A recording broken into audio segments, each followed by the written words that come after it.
Chapter 11. Settle. 35 hours trapped inside airports and aeroplanes, combined with a 10-hour time shift, had left James with his worst ever jet lag. He spent the night tangling up his sheets and gave up trying to sleep altogether for a while, spending the first hours of Monday morning wide awake playing on his PSP. When the sun came up, he had a headache and felt groggy. He found some shorts and swam a few laps of the 15-metre pool to wake himself up. The morning got taken up with the routine details of settling into a new home. James cut an acre of shaggy lawn with a ride-on mower, while Dana called up local tradesmen to arrange for someone to come in regularly and clean out the pool, and for a plumber to come and fix a broken tap in one of the ensuite bathrooms. Abigail and Lauren drove to Big Fresh and did the grocery shopping. After lunch, they all went out together and visited their high school, which was about 3 kilometres from home. It was set in a large expanse of grassland. The 4 long lines of classrooms were at ground level, exiting onto a covered walkway that looped the entire school. They had a quick introductory meeting with their new deputy headmaster, and Abigail shelled out $500 Australian in the uniform shop.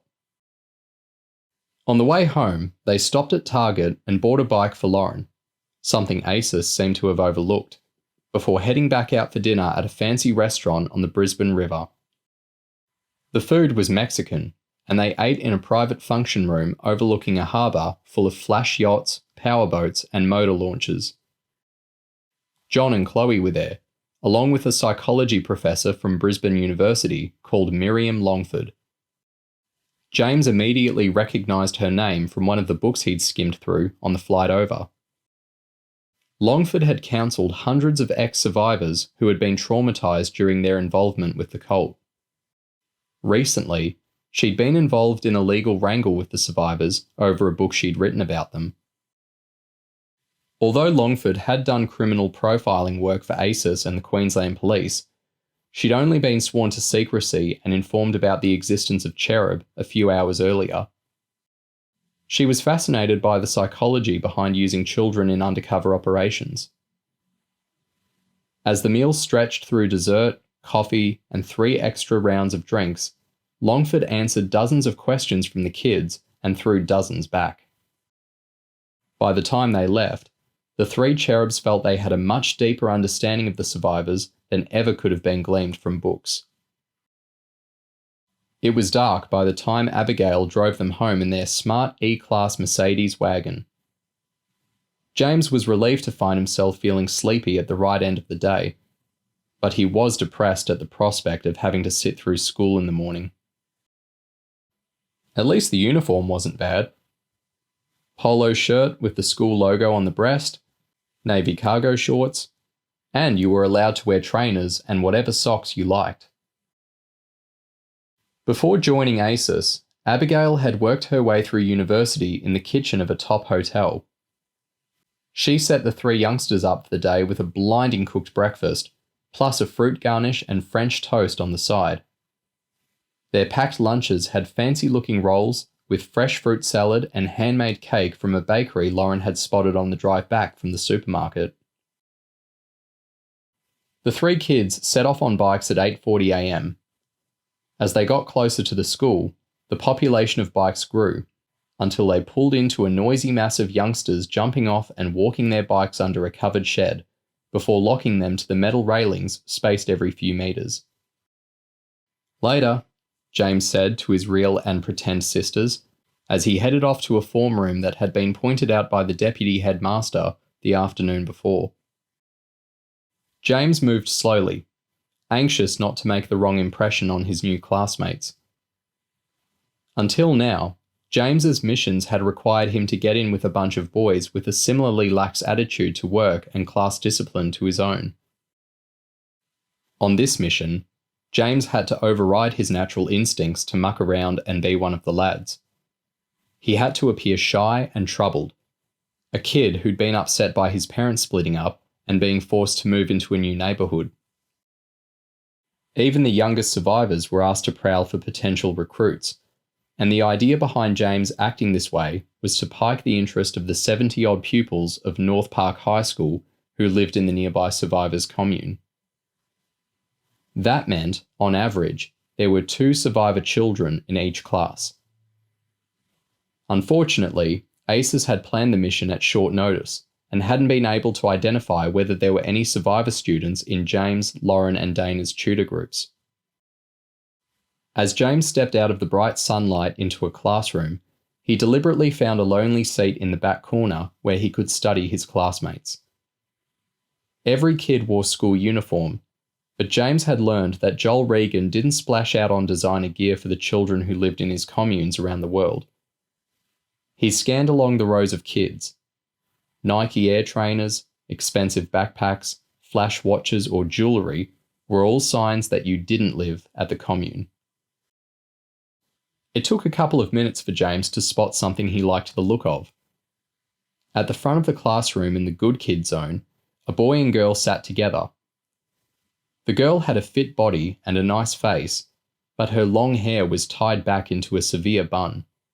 Her uniform looked like a hand-me-down, and she wore basic canvas plimsolls with bright pink socks. The boy sitting next to her was heavy set, with dark sweat patches on his polo shirt, brutally short hair with the acne in his scalp showing through, and a pair of no-brand running shoes with chunks of the sole drooping off at the back. First lesson was history, and James managed to sit beside the sweaty boy. The teacher was a young-ish woman with a square jaw and manly shoulders. She hadn't quite mastered class control, and a group of boys took full advantage, talking about a fight that had happened before school that morning, and some stuff that had gone down at the beach the previous Friday night. Before long, a couple of boys were out of their seats facing towards their friends, and the teacher lost her rag. "You boys, sit down!" James could tell the cool kids didn't have much respect from the way they sauntered back to their seats. 5 seconds after the teacher went back to writing on the blackboard, one of the boys chucked a massive, chewed-up paper spit ball and it splattered against the rolled-up projector screen. "Right!" the teacher shouted. "Who threw that?" A girl sitting directly behind James put her hand up and tried to keep a straight face. "Miss, I think it came in through the window." "Don't be ridiculous," the teacher said. All the kids at the back of the classroom were laughing and acting rowdy, and James couldn't stand not being able to join in and have a laugh. He wanted to know about the fight. He wanted to chat up the smirking girl with incredible legs sitting behind him. But he had to shrivel into himself and be James Prince, the lonely kid. The sweaty patches on the dude in the next seat got bigger as the lesson wore on, but he didn't say a word. When class ended, James tapped him on the back and spoke politely. "Excuse me." He tapped the boy, but it was the girl who answered. "What is it?" she said, breaking into a slight smile and tilting her head to one side. The mannerism made her seem motherly, and a lot older than 14. Next lesson," James said, sounding confused. "It says room W16 on my timetable. Do you know where that is?" "W means the West Block," the girl explained. "Along the path to the end of the row and turn left. I've got a different class, but it's on my way if you want to walk with us." James grinned. Not a confident James Adams grin, but an uneasy James Prince grin. "I'm Ruth, and this is my brother Adam," the girl said, as they walked along the sunny path between classrooms. "Where are you from?" Sydney originally," James said, "but the last couple of years I've lived in London." "Oh, that must have been great. You've really picked up their accent." "Explains why he's so pale," Adam said, stuttering on the P. James didn't think of himself as pale, but he did look pasty amongst kids who'd grown up in year-round sunshine. As James walked alongside his two new pals, one of the lads from the back of the history class walked past and nudged him in the back. "Mind the freaks, new kid," he said. Another simultaneously passed Ruth on the opposite side and coughed loudly. "Loonies!" he chanted. The boys jogged away, looking pleased with themselves.